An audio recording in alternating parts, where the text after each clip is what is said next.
Vamos dar as boas-vindas ao Sérgio, palestrante de hoje.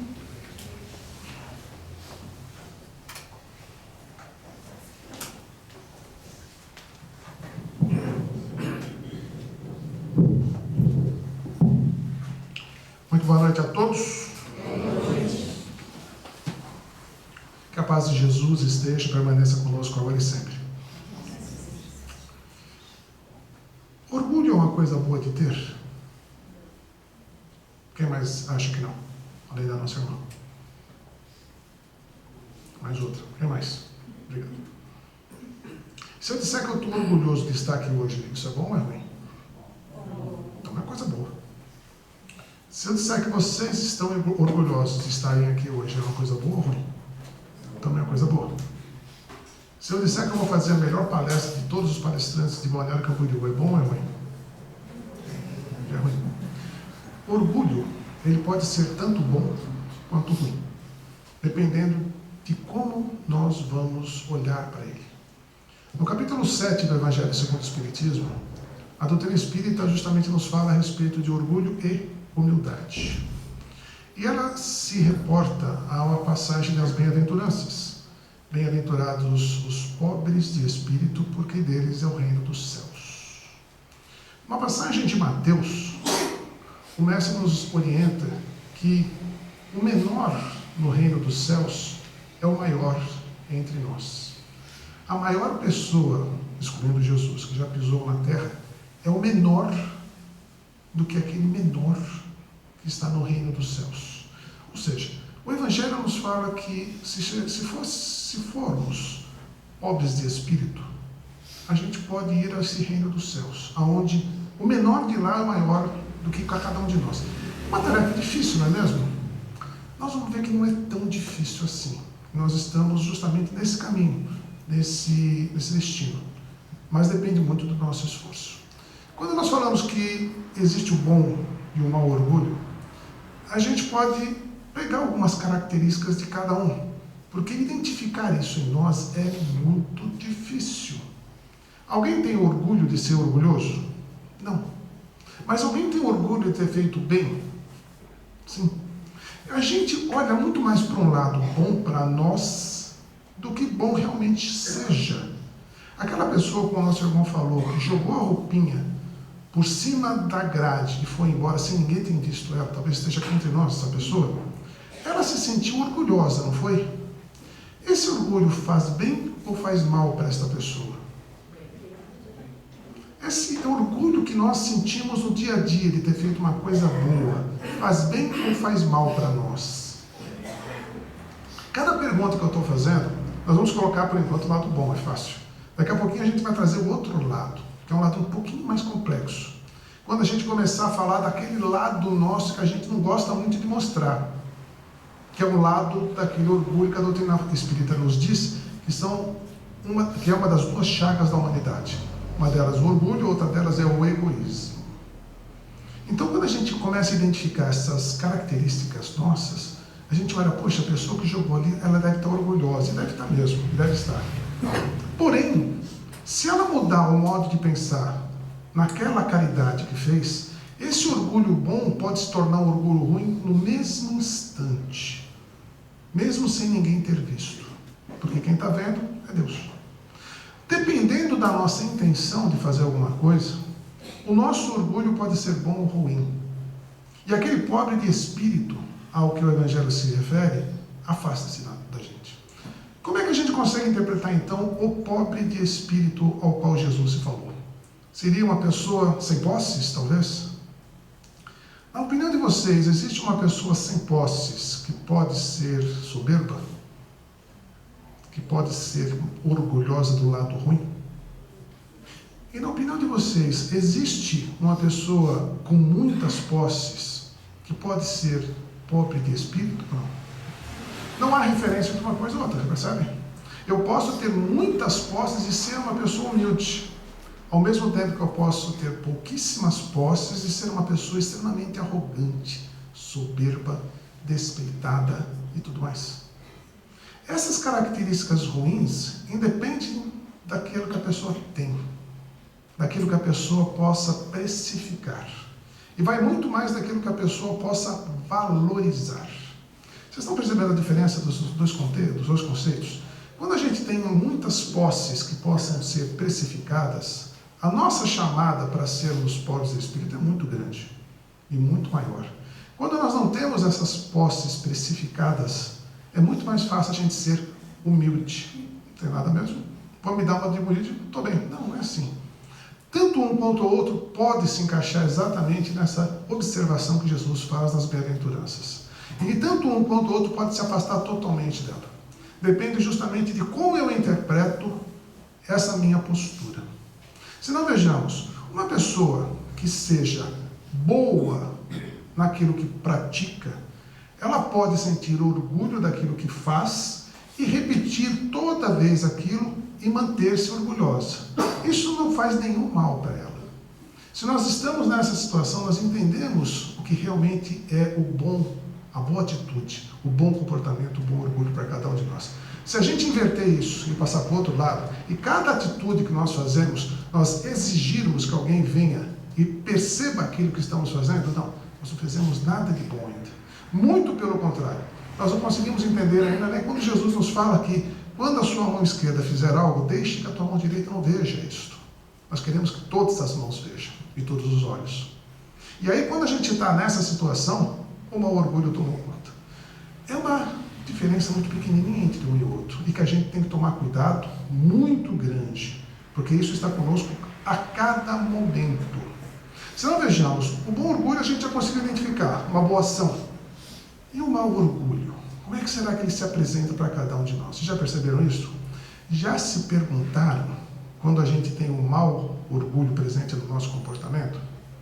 Alguém aqui tem alguma característica de mau orgulho? Ou de um orgulho não tão bom? Sim, todos nós temos. Por isso que estamos num mundo de provas e expiações.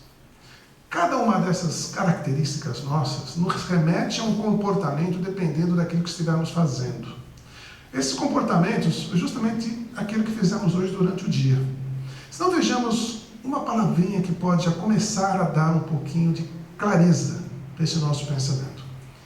Arrogância.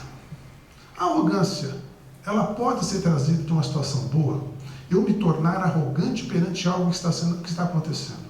Não.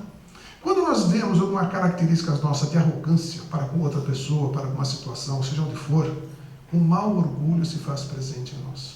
Só que é o seguinte, é muito mais fácil eu identificar essa arrogância onde? No outro do que em mim. E aí quando eu percebo que o outro, essa pessoa é arrogante, não é mesmo? Essa pessoa, meu Deus, como ela trata os outros. Olha como ela se porta perante os outros. Olha que arrogância. Olha que nariz em pé. Não é assim que a gente fala? Só que a gente olha, o nosso nariz está mais alto que o dela.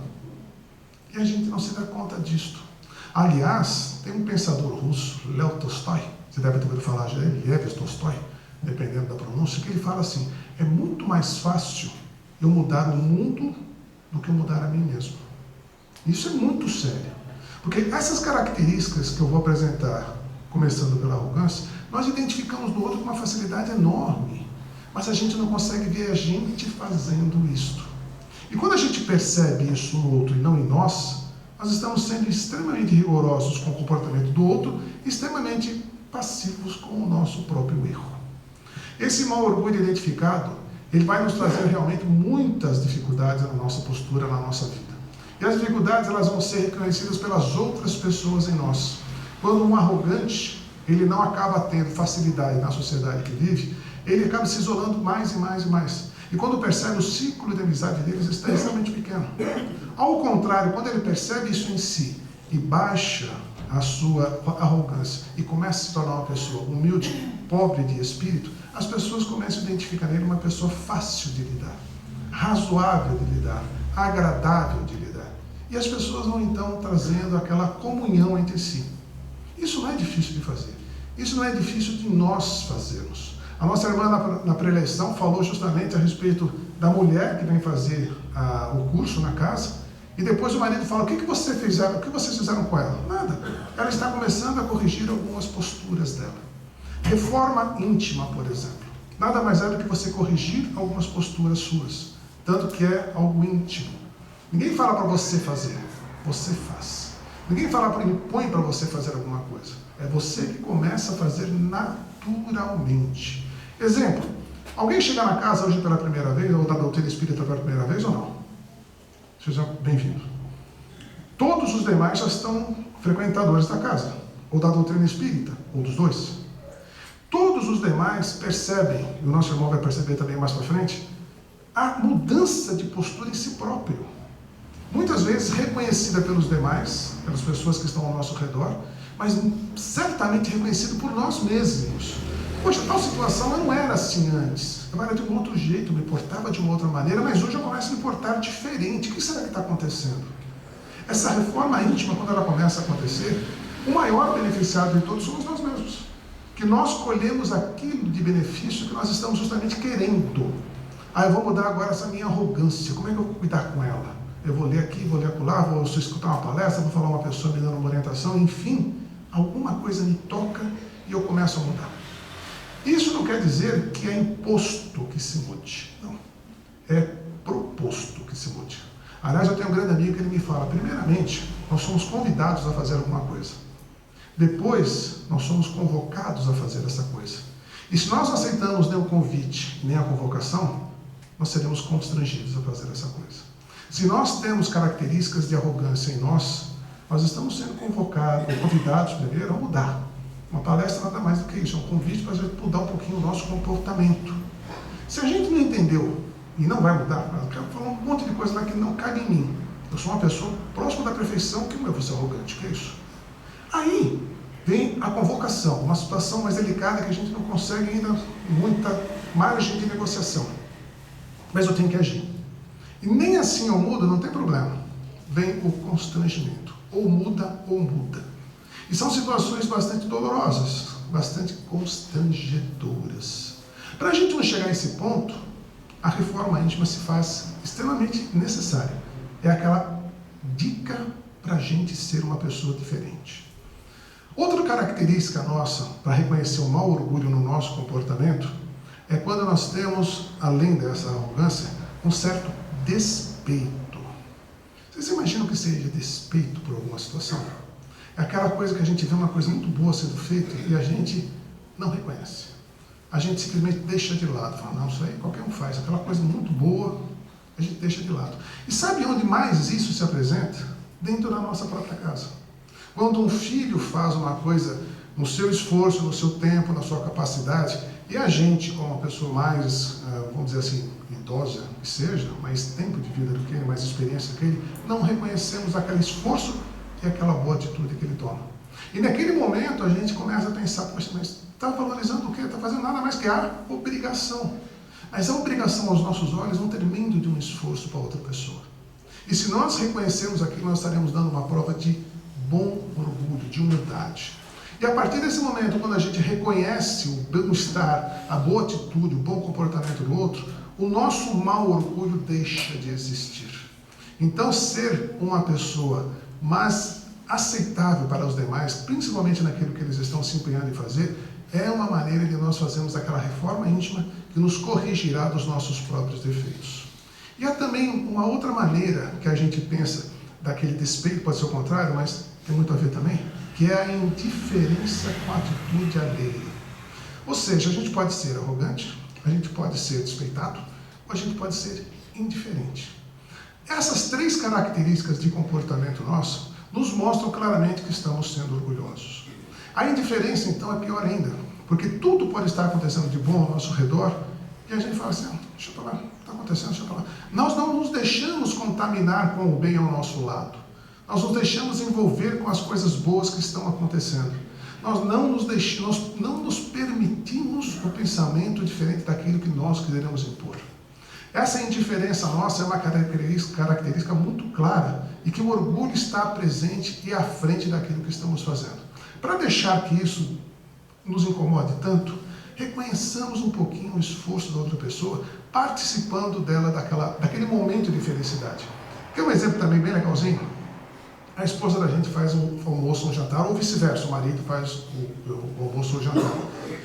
Ficou um pouquinho salgado, às vezes ficou um pouquinho pesado na gordura, mas a gente fala, poxa vida, se eu falar o que eu estou pensando, eu posso desagradar. Eu vou ser uma pessoa positiva nisso. E você é uma pessoa que vou elogiar. Mas não apenas elogiar falando, está maravilhoso. Está maravilhoso, mas a mãozinha um pouquinho menos no sal. Ou seja, não fazer aquela crítica que destrua. Não fazer a observação que degenere.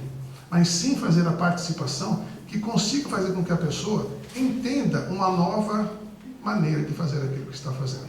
E um exemplo fácil de comida, mas tem tanta coisa que a gente passa no dia a dia que pode intervir dessa maneira e a gente pode ajudar tanto o próximo que a gente quase nem percebe. Quando a gente vai, por exemplo, num supermercado e as pessoas estão nos atendendo lá, às vezes o atendimento é um pouco complicadinho, mas, poxa vida, ela está fazendo o melhor que ela pode fazer. Ela está trabalhando a pessoa daquela melhor maneira que ela entende fazer. Nós temos que tentar valorizar isso. Essa indiferença, ela pode nos fazer mal, mas se nós deixarmos essa indiferença de lado e agirmos, pode fazer um bem danado ao nosso redor. Isso é caridade. E a caridade é o maior exemplo da correção do nosso próprio orgulho. E aí a gente começa a perceber algumas coisinhas que a gente faz no dia a dia, principalmente nas nossas ações, quando a gente faz algo e erra. Alguém errou hoje aqui? Todos deveriam levantar a mão, certo? Alguém admitiu esse erro? Já falando, mas não sei. Eu errei, não admiti, errei, admiti, e no final do dia está tudo bem, vamos em frente. É natural. O problema é quando nós não admitimos que erramos. Não, eu estou certo, está tudo dando errado, não, está tudo certinho. Eu fiz a minha parte. Tem aquela postura, né? Eu fiz a minha parte, o resto é o problema dele. Não, não é assim. Você pega um acidente de trânsito, por exemplo. A minha esposa ela sempre fala comigo, o acidente, o culpado é ele. Não, não é culpado. Tem duas pessoas envolvidas, como é que um só pode ser culpado? Não dá. Você começa a pensar em duas pessoas que poderiam, uma delas, evitar o problema de acontecer. Mas eu estava com o carro estacionado, o cara veio e bateu. Você poderia ter percebido não parar o carro ali, correndo o risco daquilo acontecer. Enfim, a gente coloca alguns exemplos assim mais cotidianos, para nós percebermos o quanto nós estamos envolvidos nessas situações em que o erro pode também ser nosso. E nós temos que admitir esse erro nosso. Não como penalidade, não como penalização, mas como um alerta para nós nos corrigirmos. E se nós não tivermos a resposta para a correção, meu Deus do céu, nós estamos numa casa espírita, que nesse momento, vocês estão ouvindo a preleção, nós estamos ouvindo a palestra em si, mas tem muitas ideias passando pela mente de cada um de vocês. Estas ideias estão propondo correções de comportamento, estão apresentando as possibilidades de atuação de vocês próprios nas suas vidas para que ela seja um pouquinho melhor. Nos erros, sim, porque esses erros nós cometemos hoje, estão muito claros, mas os erros passados e os erros que nós cometemos em outras encarnações, aonde nós vamos descobrir que eles estão? Nas nossas tendências, isso dito pela doutrina espírita. As nossas tendências nos dizem aonde nós temos que atuar, aonde que nós temos que corrigir, aonde nós temos que admitir os nossos erros. E se nós começamos a ver essas nossas tendências e mudamos elas, me esforçar um pouquinho mais, me dedicar um pouquinho mais para que ela não aconteça, nós estamos corrigindo essas posturas de orgulho em nós mesmos. Uma outra maneira é quando a gente começa a admitir o erro, errei, mas quando vem uma outra pessoa falar para nós o que temos que ser feito, a gente não aceita. Não, eu vou admitir que ele vai falar, um subalterno no trabalho, vai falar para mim o que eu tenho que fazer? Nunca. Orgulho. Puro e simples. Aquela pessoa humilde passa na rua e fala para mim que eu estou com o cabelo despenteado? Não. Que isso? Orgulho. Nada mais. Não admitir a opinião alheia para nos corrigir um equívoco, um erro, é clara nota de orgulho. São situações muito simples, mas que a gente passa ela a todos os instantes. E principalmente quando a gente não consegue admitir o erro, não consegue aceitar a opinião do outro e principalmente quando a gente culpa o outro pelo nosso erro. Que é terrível, é terrível. Errei, estou corroborando com o erro, estou insistindo no erro, mas ele errou, não fui eu. Sempre o terceiro. Quando a gente percebe que a gente não consegue fazer nada diferente na vida, porque sempre o outro não ajudou, o outro não fez, o outro não participou, o outro não tinha que fazer, somos nós que estamos orgulhosos a ponto de admitir a nossa própria deficiência. Se a gente conseguir mudar um pouquinho isso e falar, poxa vida, eu admito que eu errei, eu estou vendo a situação me complicar um pouquinho, e eu vou aceitar que uma outra pessoa venha e me fale alguma coisa, poxa, eu estou começando a corrigir. Quando a gente entra na doutrina espírita, é o que mais acontece com a gente.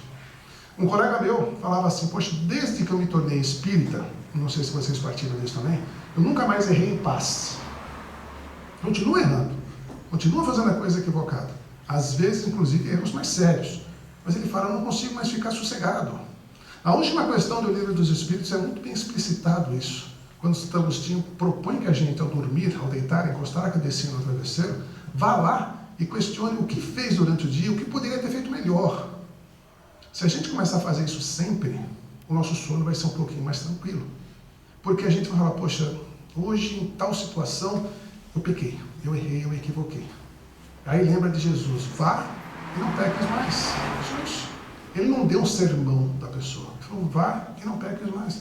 Como é que eu não vou pecar mais? Como é que eu não vou errar mais? Como é que eu não vou me equivocar mais? Fazendo diferente. Aliás, dizem que essa frase é de Einstein, mas ele falava assim, é difícil você querer um resultado diferente fazendo a mesma coisa. E é bem isso. Se nós identificamos essas características de orgulho em nós, nós temos que mudar. A mudança ela é proposta, ela não é imposta. E a partir do momento que nós aceitamos a proposição, a gente começa pouco a pouco a coletar as boas benesses disso tudo. Mas isso não vem fácil. Pega o dia de hoje, por exemplo. Hoje, ainda bem que não está chovendo. Mas você pega um dia com chuva, com frio, com trânsito na cidade, com o chefe incomodando a gente o dia todo no trabalho, e você tem que vir à noite para o centro espírita, você tem que virar o mundo para conseguir chegar aqui, não é mesmo? Isso todo mundo passa. É um esforço que a gente tem que fazer para merecer aquilo que a gente está se empenhando em fazer. Se a gente não fizer esse mínimo esforço, nós não somos merecedores dessa mudança, de colher esses bons resultados. Nós não somos merecedores de ter um pouquinho de paz de espírito, de ter um pouquinho de satisfação, de ter um pouquinho de alegria, porque a gente não se esforça. É engraçado isso, né? Porque se tudo nos fosse dado, qual seria o nosso mérito? A doutrina espírita ela nos coloca na questão 275 do Livro dos Espíritos bem isto. Quando fala assim, poxa, o que vocês foram enquanto encarnados é a mesma posição que vocês terão quando estiverem desencarnados? Eles falam, não, absolutamente. Vai depender muito das suas ações, do que vocês fizeram. Ou seja, vocês podem, enquanto encarnados, serem pessoas proeminentes na sociedade, mas com poucas ações benéficas. Vocês podem ter muitas coisas que têm preço e se esforçar a vida toda para conseguir coisas que têm preço, mas as coisas que têm valor, poucos se empenharam. Isso não tem nenhum valor no plano espiritual. As coisas que têm preço ficam aqui. Ou alguém consegue levar alguma coisa.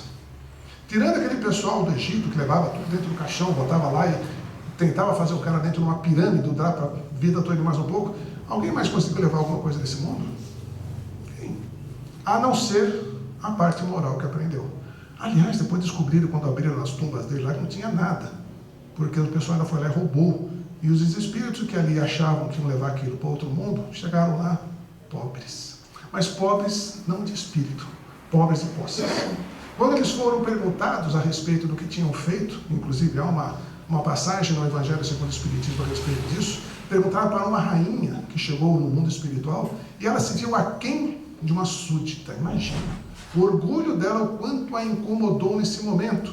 O que? Eu estou aqui, eu uma rainha, no plano espiritual, e aquela minha súdita tem uma condição melhor do que eu? Ela não aceitava. E aí os espíritos perguntaram e foram orientando ela, você fez poucas coisas que te deram valor aqui. Lá você talvez tivesse muito poder, muita influência, mas aqui não, você não fez muita coisa que te valorizasse aqui. Só que aí eles já estavam no plano espiritual. O próprio Evangelho nos dá o exemplo de Lázaro e o rico. Não sei se vocês conhecem essa passagem evangélica, se lembram dela. É muito interessante. O rico comia e da sua mesa caía migalhas. Dá para a gente imaginar. Ou seja, farta mesmo. Tudo bem. Muita gente tem mesa farta é por esforço próprio, não é um demérito isso. Do lado, uma pessoa que mal e mal conseguia se alimentar daquelas migalhas que caíam da mesa do rico. Ou seja, uma pessoa necessitada. Os dois desencarnam. Só por aí a gente fala, oh, peraí, mas então se o cara é rico ele vai para o inferno, se o cara é bom ele vai para... Não. A história, vamos dizer assim, ela coloca essas duas situações, um farto e o outro com necessidades. Os dois vão para o plano espiritual. No plano espiritual, a situação se inverte, como é o caso dessa situação que eu acabei de citar para vocês. A pessoa que era pobre, mendiga, o Lázaro, ele chega no plano espiritual e se vê do lado do pai Abraão. E pergunta ao pai Abraão se era assim, ele falou, sim, é assim, a coisa frequente aqui, papapá. Só que o rico também consegue ir para o plano espiritual, mas fica distante do mendigo, aqui na terra, e do pai Abraão. E começa a questionar, poxa, por que eu não posso estar com vocês? E Abraão fala, você, enquanto na terra, teve o que você merecia. Você fez pouco para estar aqui na situação dele. Ele pagou os pecados enquanto mendigo. Chegam no plano espiritual, os dois se separam. E aí o rico na terra questiona a Abraão, ou seja, ao sábio. Poxa vida, faça alguma coisa para que eu possa me aproximar de vocês. Ele fala, o abismo é tão grande que nem se nós quiséssemos eu conseguiria. Ou seja, merece, tem que ser o esforço de cada um. Não é porque Deus quer ou deixa de querer que as coisas vão acontecer. Deus nos possibilita o que? As oportunidades. Cada oportunidade a gente tem que observar e aproveitar. E se a gente não aproveitar, a gente não pode reclamar com Deus. Quando a gente chegar no plano espiritual e falar, poxa, eu não consegui fazer nada, mas você teve as chances. Ah, mas não eram as chances que eu queria. Espera um pouquinho. Alguém sabe exatamente o que quer da vida? Exatamente? Não. Nós estamos num aprendizado constante. Esse aprendizado nos traz novas experiências, nos traz novas oportunidades, nos traz novas vivências, nos traz novas decepções que nós vamos aprendendo e nos moldando. Quando o nosso irmão falou que nós temos umas 700 encarnações, uma certa vez uma pessoa falou que nós vamos ter mais pelo menos 11.000 reencarnações. Eu não sei de onde ele buscou esse número, mas dá um desalento para a gente, não dá? Mas 11.000 reencarnações. Essa já está complicada para a gente, mas mais 11.000 então. E aí Jesus fala assim, quando vocês tiverem que perdoar, perdoem 70 vezes, né? Todo mundo lembra disso. Mas quando ele fala 70 vezes, ele deixa em aberto. Ou seja, 11.000 talvez seja pouco. Quando ele fala 70 vezes, seja pouco. Porque nós não temos que perdoar. Nós não temos que não nos ofender. Quando nós pararmos de nos ofender, a gente para de precisar perdoar. Percebe como a gente está recebendo lições a cada instante? E essas lições vão nos moldando, vão nos convidando, daqui a pouco vão nos convocando e vão nos constrangendo a fazer alguma coisa? Existe um caso muito interessante de duas crianças que nasceram grudadas uma na outra. Você já viram casos assim? Hoje na internet todo mundo já deve ter visto. Essas crianças, elas tiveram um convite a serem pessoas de bem, a entenderem-se. Não conseguiram aproveitar. No segundo momento, numa outra encarnação, depois de um tempo, elas começaram a ter convocações. Nasceram tio e sobrinho, nasceram pai e filho, nasceram pessoas um pouco distantes, porém próximas das próprias famílias. Não conseguiram. O plano espiritual, então, pensa, para esses dois se acertarem, eles vão ter que nascer grudadinhos no mesmo corpo, chipófagos. E nascem, estão felizes, é impressionante. Porque as pessoas sabem, aquelas duas, o que estão passando. Porque não aproveitaram as oportunidades que tiveram. Portanto, se nós hoje estamos tendo oportunidades para nós nos reajustarmos com alguma situação, com alguma pessoa, aproveitem. Isto é ser humilde. Isto é ser o pobre de espírito, ao qual o reino dos céus está prometido. Isto é ter aquela paz de espírito de deitar à noite e dormir bem. E de acordar no outro dia e agradecer pelo novo dia, por que não? Ali vão surgir novas oportunidades, ali vão surgir novas condições e nós fazemos a coisa melhor. Ali nos está sendo nos oferecida a vida que Deus prometeu e nos dá a cada instante. Isso é o mais interessante. Se nós conseguirmos pegar esta vida e transformarmos ela em alegria para nós, cada dia vai ser uma bênção melhor ainda. E quando chegar o final desta vida, nós voltaremos ao plano espiritual felizes. E se alguém nos perguntar o que fizemos, nós teremos muitas coisas, muitas realizações para fazer. E essas realizações, sim, elas podem começar a ser colhidas desde já. Depende unicamente da gente. Não somente na questão orgulho, mas na questão de benesses, de boas atitudes, de boas ações para com o meio que a gente vive, com as pessoas que estão ao nosso redor. Tudo isso nos ajuda a ser pessoas pobres de espírito, mas extremamente valorizadas dentro do plano espiritual. E se a gente pensar bem nisso, é justamente isso que Jesus vem e nos fala, que bem-aventurados os pobres de espírito, porque deles é o reino dos céus. Muita paz a todos.